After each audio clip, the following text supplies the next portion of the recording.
Hola, ¿qué tal? ¿Cómo les va? Bienvenidos a un nuevo episodio de Super Sagas. Y como en este programa lo prometido es deuda, vamos a volver sobre la figura de Miracle Man, Marvel Man o, este personaje que nos acompañó en el video anterior, un video que por suerte funcionó muy bien, así que se los agradezco. Pero ¿qué pasa? En ese video había comentado que este personaje es un personaje que tiene un recorrido relacionado con sus derechos y con sus publicaciones y republicaciones bastante grande. Yo he contado en el video anterior apenas el, 3% de lo que ha sucedido con ese personaje. No me quedé con el 3%, se los entregué a ustedes. Ahora vamos a ver si puedo ahondar en el otro 97% que tiene que ver con el quilombo alrededor de este personaje. Un quilombo que, como les mencioné en el video anterior, me parece muy interesante porque, entre otras cosas, incluye a personas como Alan Moore, que ya lo han visto, que fue guionista de una etapa bastante importante del personaje, pero también incluye a Neil Gaiman, a Todd McFarlane, a la mismísima Marvel Comics como editorial. Así que, bueno, nada, hay un montón de involucrados y tiene un recorrido muy interesante. Recorrido que comienza, sorprendentemente, quizá para los que no saben prácticamente nada de la historia de este personaje, con la editorial Fawcett Comics, ¿no? Una editorial que publicó en 1939 el Captain Marvel, un personaje que hoy en día es muy popular, también lo era muy popular en ese momento. Captain Marvel, también conocido como Shazam, fue creado por 1939 por Bill Parker y Lawrence Charles Beck. Es un personaje que va a juicio por parte de DC por tener un montón de similitudes con Superman, ¿no? Estos juicios no se resuelven, por supuesto, de la noche a la mañana. El personaje termina dejándose de publicar en 1953. ¿Cómo se conecta esto con Miracle Man, el personaje que nos ocupa el día de hoy? Bueno, se conecta de la siguiente manera. La cuestión es que Captain Marvel era un personaje que también estaba siendo republicado en el Reino Unido, en Inglaterra. La persona que lo estaba reimprimiendo en ese momento era Mick Anglo, ¿no? No Mike. Lo he mencionado en el video anterior como Mike un montón de veces. Su nombre es Mick, gracias por la corrección que me han hecho en los comentarios. Bueno, Mick Anglo estaba reimprimiendo el Captain Marvel para la editorial L. Miller & Son. Y bueno, cuando se acaba la joda con el Captain Marvel, él se queda sin el personaje más exitoso que estaba sacando en L. Miller & Son. Así que es ahí cuando decide echar mano y comenzar a crear un personaje que era muy parecido. Ahí es cuando nace Marvel Man, acompañado por Kid Marvelman y Young Marvelman, ¿no? Un personaje que lo comienza a publicar ese mismo año, en 1953, y que lo sigue publicando hasta 1960.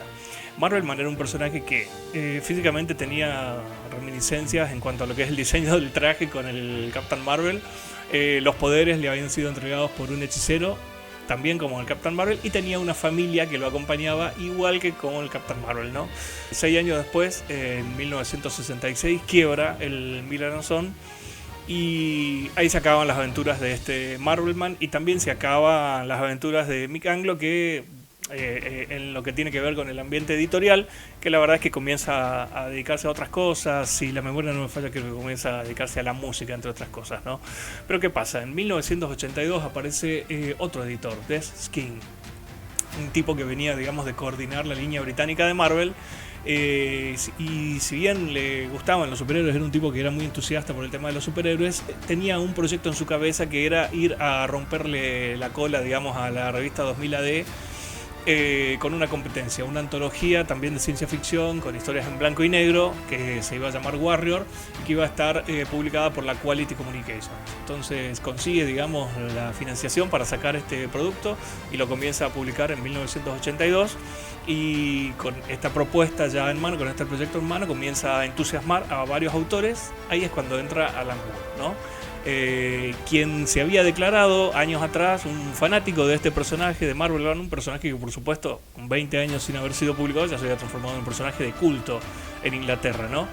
Entonces, bueno, Skinn le pide a Alan Moore, como comenté en el video anterior, un proyecto para revivir a este personaje. Le entusiasma el proyecto que le presenta Alan Moore. Buscan dibujantes, esto ya lo he comentado en el video anterior. Gibbon, Bolan eran dos dibujantes que estuvieron a punto de dibujarlo, no funcionó porque estaban ya muy metidos con DC, trabajando muy a full con DC. Termina entrando entonces Gary Leach Gary Leach comienza a tener problemas gracias a su estilo detallado para poder entregar a tiempo a este personaje y lo termina reemplazando Alan Davis, ¿no? Un tipo que ya había trabajado con Alan Moore con el Capitán Britannia. Los derechos de este personaje comienzan a estar repartidos. Era una de las razones por las cuales Alan Moore de hecho entra a trabajar en este proyecto. Entra a trabajar en este proyecto porque le entusiasmaba mucho esta cuestión de que los derechos, justo Alan Moore por supuesto, un tipo que ha tenido un montón de problemas con esto, los derechos estaban repartidos entre el editor Skin, entre Alan Moore, que era el que lo estaba escribiendo, Leach Davis, que eran los dos dibujantes, y la editorial, ¿no? Lamentablemente Alan Moore es un tipo, es un excelente guionista, por supuesto, nadie puede criticar eso, pero es un tipo muy complicado a la hora de trabajar. Pero bueno, entre otras cosas porque tiene estas causas, tiene estas cuestiones que tienen que ver con los derechos que a él le importa, que le interesan mucho, y se comienza a pelear con Alan Davis, pero no tanto por lo que pasaba con este personaje, sino por las reimpresiones, los derechos de las reimpresiones para el Capitán Britannia en Estados Unidos. La Warrior como revista también estaba teniendo problemas, la antología, problemas de ventas, y en el número 21 deja de salir, y con eso deja de salir también Marvelman en agosto de 1984. Skin no se rinde, vende los derechos, comienza a buscar a quién venderle los derechos en Estados Unidos de reimpresión de lo que se había hecho hasta ahora y de una posibilidad de poder retomar algunos de los personajes. Le golpean la puerta a Janet Canden DC, le golpean la puerta a Marvel. Nadie quiere agarrar este muerto, cada uno tiene sus motivos por los cuales no comprar estos derechos de reimpresión, pero termina encontrándose con una pequeña editorial de nombre Eclipse y logra poder llegar a un arreglo con ellos, y entonces bajo Eclipse se terminan reimprimiendo los primeros 6 números y cambiando el nombre a Miracleman para comenzar a evitarse ciertos quilombos que los que manejaban Eclipse veían que los podían llegar a tener, ¿no? Sin embargo, los quilombos con Alan Davis no concluyen ahí. Alan Davis se abre, no quiere saber nada con la reimpresión, no estaba de acuerdo con esto, no estaba de acuerdo con el trato que había logrado Skin con Eclipse, así que los dibujos pasaron a estar en manos de Chuck Beckham, que ahora se llama Chuck Austen, y luego estuvieron en manos, digamos, de John Trotteleben primero y Rick Bates después, que eran los dibujantes que habían estado trabajando ya con Alan Moore en Swansea, porque Alan Moore ya para estos años, digamos 84, ya estaba trabajando con DC en Swansea, ¿no? The Skins y Gary Leach no estaban de acuerdo con estos dibujantes y con estos nuevos equipos creativos, y también ya estaban cansados un poquitito de esta cuestión de los derechos, así que ceden los derechos a la editorial, a Eclipse. En el número 9 de Miracleman, que esto ya estaba pasando en julio del 86, la mujer de Miracleman da a luz en un primer plano, y en el número 15 Kid Miracleman destruye media Londres en una de las escenas más violentas que jamás se han mostrado en un cómic. Y esto comienza a provocar quilombos entre las decisiones que estaba tomando Alan Moore como escritor y Eclipse. Así que bueno, Alan Moore es otro que también se hincha los huevos, se cansa de estos idas y vueltas, de discusiones con los editores, se comienza a concentrar más en los trabajos que está haciendo para DC. Y el número 16 es el último número que escribe de este personaje, y se lo deja a Gaiman. Por supuesto, se lo deja a Gaiman con una advertencia. Le dice: esto podría ser un cáliz envenenado, amiguito. No tengo idea de quién tiene los derechos de Marvelman en este momento. Hasta donde yo sé, los derechos podrían seguir en manos de Mick Anglo, ¿no? el creador del personaje. Neil de todos modos se despreocupa de eso, se desentiende de ese tema, agarra la batuta, recluta al dibujante Mark Buckingham y arrancan a escribir a Miracleman desde el número 17, que se publica en junio de 1990. A la par de la publicación de The Dollhouse, ¿no? Una de las primeras grandes sagas de Sandman de DC, ¿no? O sea, para que tengan una idea un poquitito del contexto, del momento en el que estaba pasando todo esto. Gaiman comienza a planificar 3 grandes arcos de 6 números cada uno para Miracleman. Un primer arco que se iba a llamar The Golden Age, un segundo arco que iba a ser The Silver Age, y un tercer arco que iba a ser The Dark Age. Como para que tengan una idea de que realmente Gaiman estaba tan entusiasmado con Miracleman, probablemente como con Sandman, ¿no? O sea, estaba planificando algo para muy largo plazo. Además, Gaiman ya había escrito una historia corta de Miracle Man, una que se llamaba Screaming, para la revista Total Eclipse número 4, que había salido en enero del 89, y que luego sería republicada en la Miracle Man 21. Una historia corta que, por cierto, también tenía dibujo de Buckingham. Bueno, Eclipse, paralelo a esto, lanza también una miniserie que se llamó Miracle Man Apócrifa. Eran 3 numeritos que estaban escritos y dibujados por unos personajes unos artistas, digamos, unos guionistas y unos dibujantes que no lo van a poder creer. O sea, Carl Basiak, Mac Wagner, Norm Brainfold, Kelly Jones, James Robinson, Alex Ross, Steve Morse, Steve Grant, Derek Robertson. O sea, una locura. O sea, en ese momento quizás no eran tan grosos, pero al día de hoy son todas una superestrella los que trabajaron en esta miniserie. Eran los 90. La publicación de cómics norteamericanos estaba muy... o sea, pasaban cosas complicadas todo el tiempo.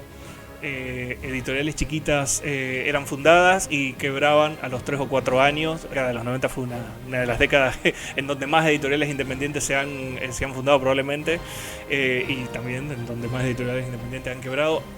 El quiebre llega para Eclipse también en 1994, lamentablemente, así que agosto del 93 es la fecha de portada que tiene el número 24 de Miracle Man, el último número que sale a la venta bajo el sello de Eclipse. Lamentablemente el número 25 estaba ya terminado y a punto de salir a imprenta, y también estaba el número 1 de otra miniserie de Eclipse, otra miniserie, quiero decir, de Miracle Man, que se llamaba Miracle Man Triumph. Una miniserie que había sido aprobada por Gaiman, que tenía guión de Fred Bark y dibujos del brasilero Mike Deodato Jr. Eso lamentablemente entró en un limbo, se perdió. Los activos de Eclipse son comprados, adivinen por quién, exactamente, ni más ni menos que por Todd McFarlane, el creador de Spawn y cofundador de Image Comics, que compra los activos de Eclipse por $25,000. Ni un departamento sale eso, ¿no? Pero bueno, McFarlane compra los activos por ese dinero. Así que en 1993 el canadiense se da cuenta, entre otras cosas, de luego de hacer esta movida, se da cuenta también que con sus guiones en Spawn no iba a llegar muy lejos, así que comienza a contratar a afamados guionistas para que le levanten un poquitito el nivel de los guiones en Spawn, y así como hay algunos números de Spawn que están escritos en esa época por Frank Miller, por el mismísimo Alan Moore, por Dave Sim, y adivinen por quién, por Neil Gaiman, por supuesto. Gaiman, que crea a Angela Cogliostro y al Medieval Spawn, ¿no? Y que llega a un arreglo oral, pobrecito, con McFarlane, un pacto de caballeros entre ellos dos, en el cual Todd le dice que se quede tranquilo, digamos, que la creación de estos personajes, no olvidemos, digamos, que McFarlane junto con un montón de otros dibujantes habían abandonado Marvel porque no podían tener los derechos de las creaciones de los personajes que ellos creaban dentro de Marvel, ¿no? Y por eso crean Image Comics, ¿no? Entonces acá Gaiman, por supuesto, dice, estoy hablando con el mismísimo McFarlane, un tipo, digamos, que sabe la importancia que hay de que un guionista y un dibujante conserven los derechos de los personajes que crean.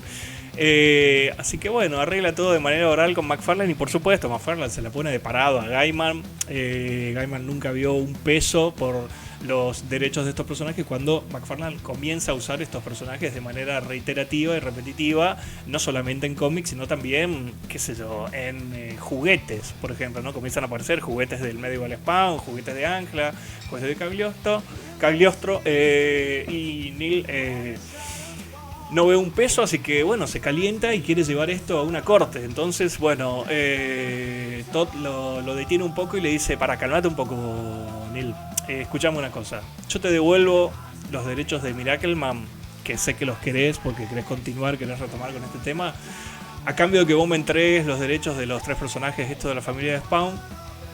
¿Qué te parece el trato? Esto le dice por derecha, por izquierda.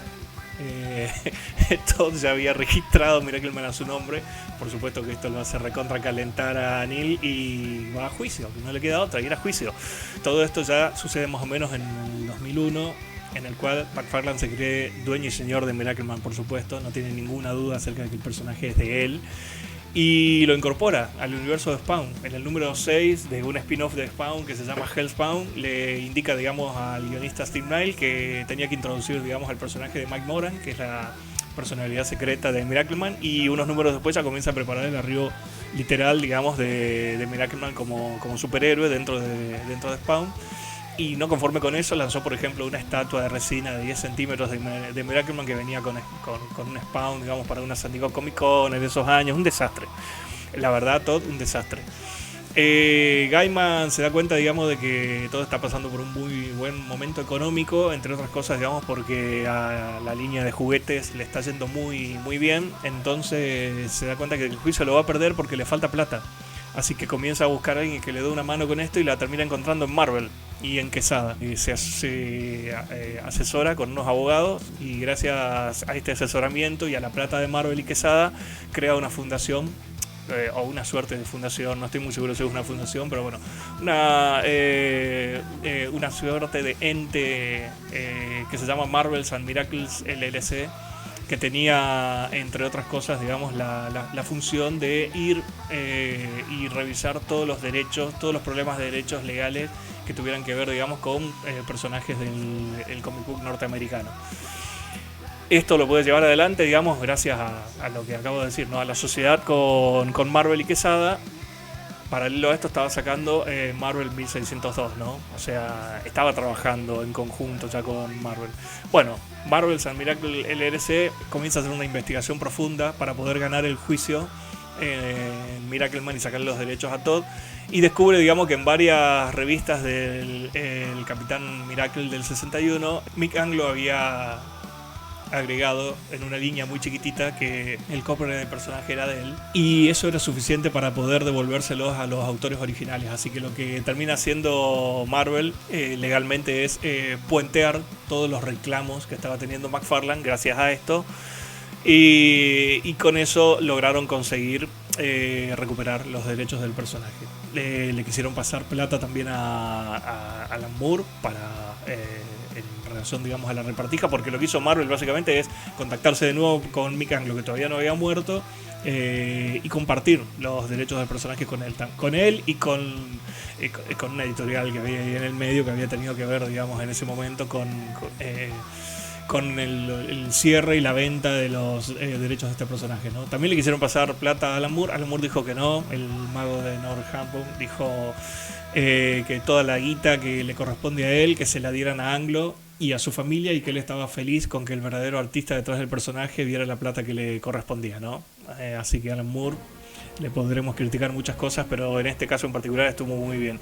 Es así como en la San Diego Comic Con del 2009 Marvel anuncia que por fin iba a poder publicar Marvelman, o en este caso ya Miracleman enterito.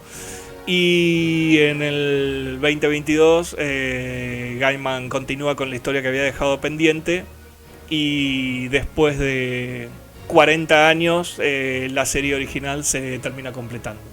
Así que bueno, nada, espero no haberlos aburrido demasiado, espero que les haya entusiasmado esta historia. El día de mañana, si encuentro historias similares con personajes superheroicos, la voy a traer, pero no creo que haya una tan tremenda y con tantas vueltas de tuercas como esta.